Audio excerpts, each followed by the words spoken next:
How to lubricate your hedge trimmers if you have run out of oil. Today I'm testing 3 household sprays to see which will be the best alternative. The first spray we will look at today is silicone spray. This is well known for being a great lubricant, and the best part, it's super cheap.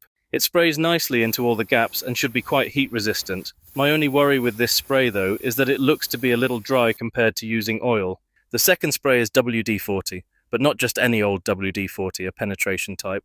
Yeah, baby.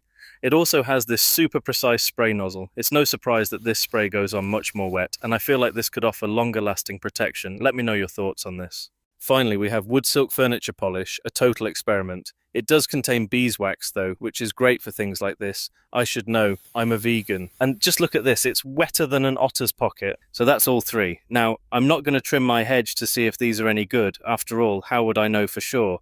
But something is better than nothing. We don't want to be going in dry. In fact, I'm no expert, but they are probably all The silicone spray, too dry. WD-40 is probably not bad, and the polish smells like your mum's. Small front bedroom.